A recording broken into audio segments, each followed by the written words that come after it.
Hi everyone, I'm Emma. And I'm Dominique. We run Yellow Door Collective, a full-service marketing agency based in Cape Town, South Africa. Welcome to our podcast, Life Behind the Yellow Door. When we met almost a decade ago, we had no idea what was in store for us.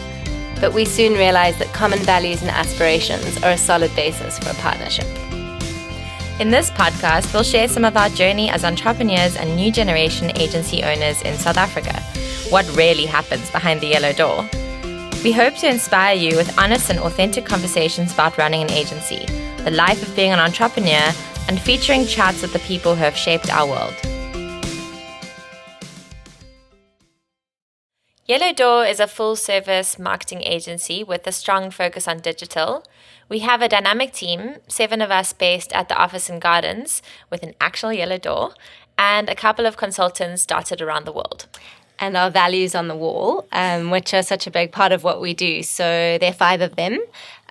We try to do everything with integrity, to be authentic, to be consistent, to have a can-do attitude, and to care why. So to really understand what our clients need and how we can help them achieve that. So to give you a bit of background, I grew up in Cape Town. I'm born and bred here, and I've always loved Cape Town and everything it's got to offer. I have always been a very busy person. My mom will laugh when she hears this, but I used to run from one activity to the next, from ballet to horse riding to everything you can think of. I was always running around, which hasn't changed much.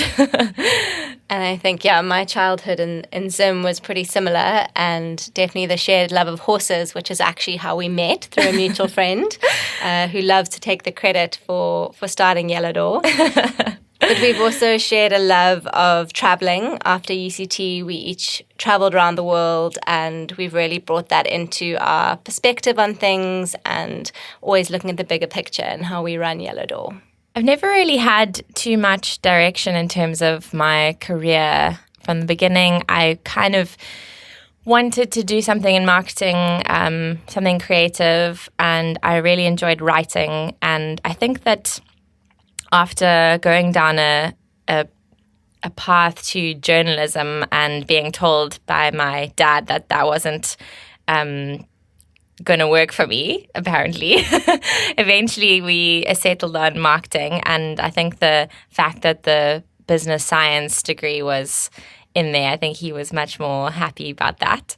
So that's kind of where my love for business and also then marketing came about, being at UCT and learning all the different kinds of business specialties.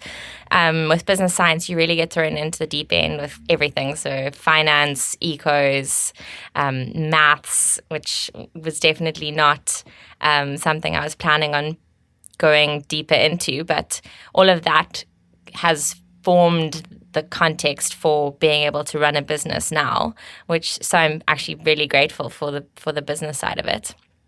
But being in marketing, but not quite being there at the point where digital even had begun to be a thing, was interesting, because it's what we learned, or I think you as well as I learned, was very theoretical, which I think has framed everything we do, so that every marketing decision we make is based on the theory of marketing and not latest trend. Exactly. Yeah, we always joke that when we interview people who did the exact same degree as one of us, that the syllabus is completely different. So they're like, oh, did you also do this? I'm like, no, it didn't exist when I was at UCT, which does make us feel old. But I think I think we've both always had that interest in marketing, but parents who have guided us and been very sort of hands-on and practical in their own careers. So as much as, yes, it's based in theory,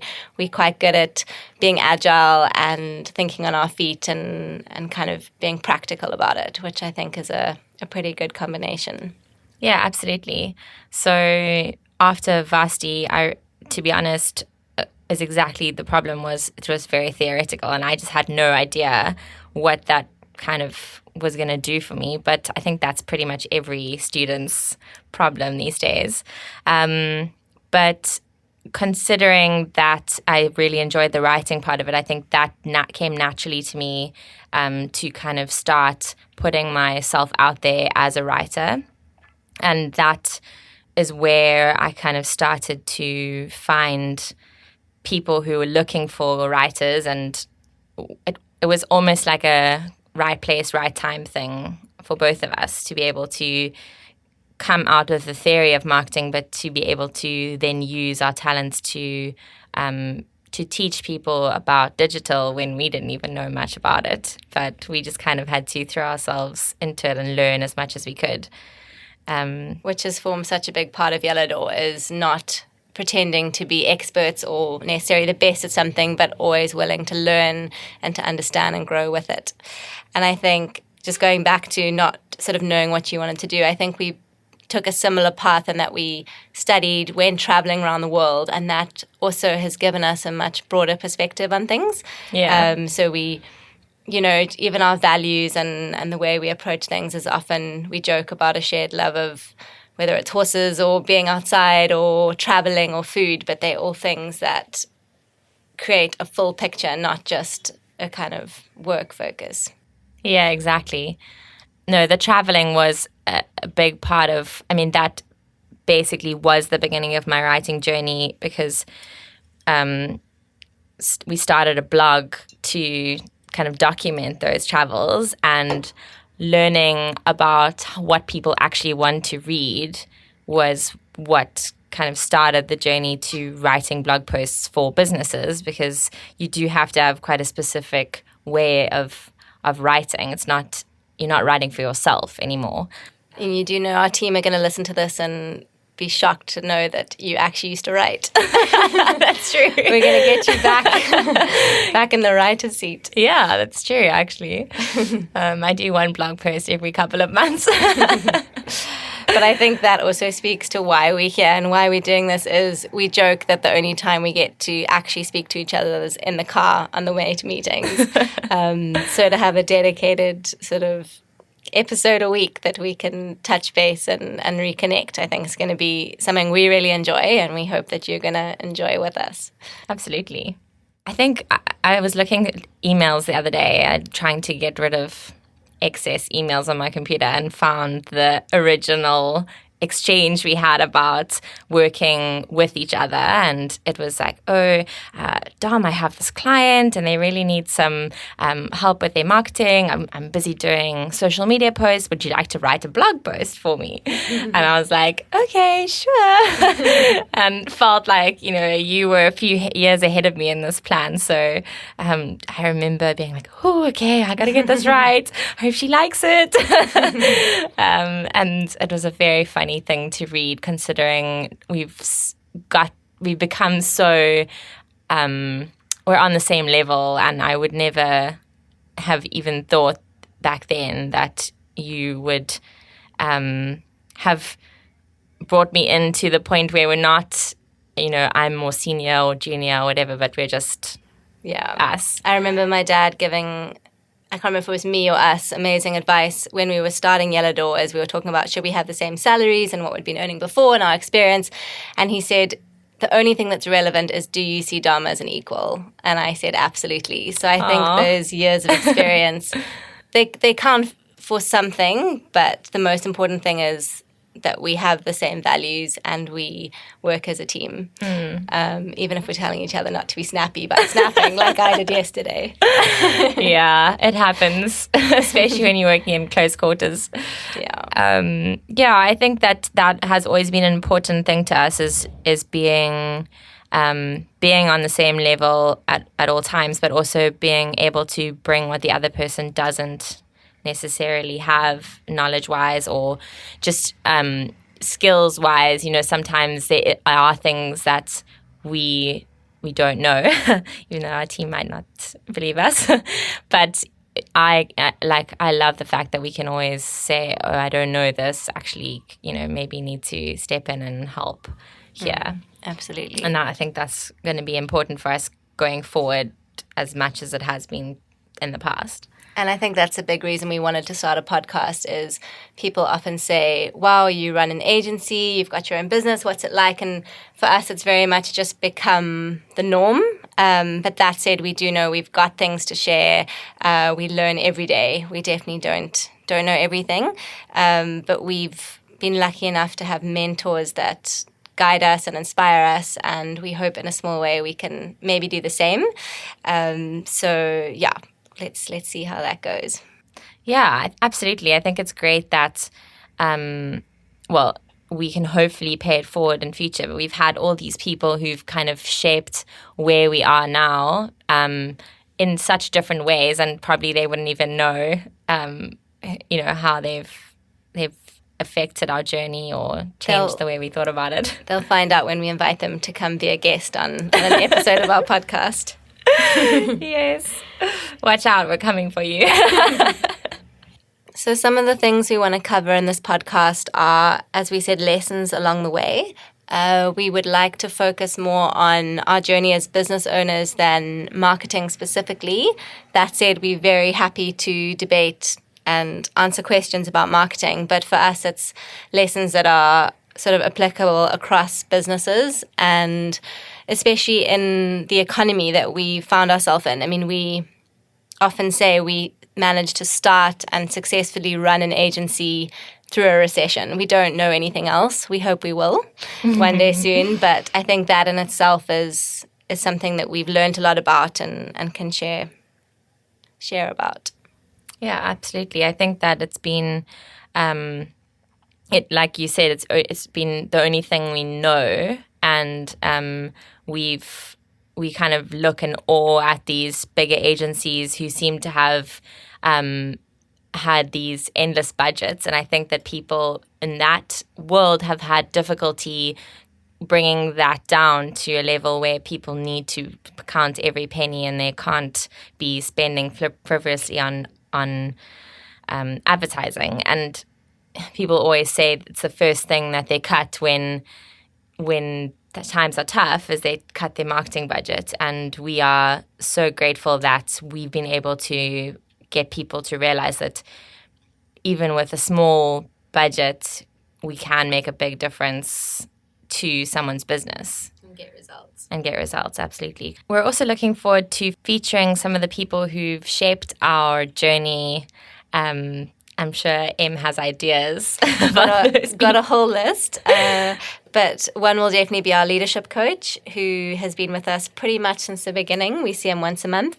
Another one that I would love to bring in is Dom's husband, Tristan. Good luck with that. He really has been there from day one, and an amazing support, but also challenging us when we need to, and kind of giving real input. So I'm sure he'll have some interesting stories of life behind the yellow door. Yeah, we might even rope in a client or two and see if they're... That could be risky. We'll see. So Cape Town is Yellow Door's home, and I know why I've stuck around here, but what made you decide to call this home? So my easy answer is always the sea and the mountains. But I think Zim will always be my childhood home. And as I've got older, Cape Town has just become where my heart is. I think the people are so friendly. The clients we get to work with are so dynamic. And I guess going back to the Zim connection is we've got contacts all over the world, which has given us the opportunity to work with international brands as well as our kind of local favorites. Yeah, I always find it so fascinating how many amazing businesses are down here in this little town we call home, with just so many diverse things that you wouldn't have thought would decide to settle here. And it's things like we finish at 3 on Fridays. I know I've got friends in London and maybe even Joburg that roll their eyes when we say we finish at 3, but we work hard and play hard or sleep hard, whatever is needed at the end of a Friday, usually wine. Yes, definitely. But yeah, those little things add up to make it home. It's feeling like you can live with balance and with people that you want to be around. Absolutely. Spot the trend. this section is going to be a feature in all of our podcasts going forward. And I am going to have some fun bringing a trend that I've noticed to Em, and I'm going to put her on the spot and get her to come up with how we would use this in the marketing context for clients, or how we would enable our business to grow through this trend. And what are you putting forward today? So for our first Spot the Trend feature, I thought we'd talk about podcasts, since that's what we're doing today. And I know that you're pretty new to podcasts, so I actually wanted to kind of get your take on how you're finding listening to them, how are you actually finding the podcasts in the first place? Since I have given you a few options, but I think you're actually exploring this all on your own now. So yeah, a little late to the party on this one, but I finally downloaded Stitcher and finding that an amazing app, because it is giving me suggestions, which enables me to go down a rabbit hole, but one that hopefully will be relevant. So the last one I listened to was Work Life with Adam Grant, and the topic was The Daily Show's secret to creativity. So that was fun because it was talking to Trevor Noah and his team of writers, so things I could relate to with a marketing hat on, but also just to have as kind of background to cooking supper and unwinding. Cool. And I think we've talked about podcasts for clients a couple of times, and when we first met with the Stellar Effect, what excited me was that we could create it ourselves and then pitch it to clients. And I think that's very much how we do business, is let's test the waters, let's figure it out, and then work out how we can make it part of our holistic marketing plan. So I'm still excited about that, and I think both listening to them and now creating one is going to give us a lot better more context insight. And to be able to actually give advice and tell our clients it's not as scary as it sounds. It actually is. But that's so great to hear that you're actually getting into it, because I've been listening to podcasts for a while now. Although I always joke that I wish I had a commute so that I could actually listen to them more. Yeah, we are spoiled in that we both walk to the office, which takes us back to why we live in Cape Town. Yeah. Your questions answered. So feedback's always been really important to us, and it's no different with the podcast. So we'd really love questions and topic suggestions and, any feedback really that you have. So I head up strategy and new business development. Feel free to send those questions my way. And Dom, over to you. Well, I would love to hear your questions about managing a team and how we've grown our business over the past 5 years. Also, feel free to ask about our journey together as business owners, and we promise to give you honest feedback. So that's it for our pilot episode. Please look out for our next one soon. Thanks for listening to this episode of Life Behind the Yellow Door. We'd love to hear from you. So if you have questions or topics you'd like us to cover, pop us a message via our social media pages @HelloYellowDoor, and we'll do our best to answer them in upcoming episodes.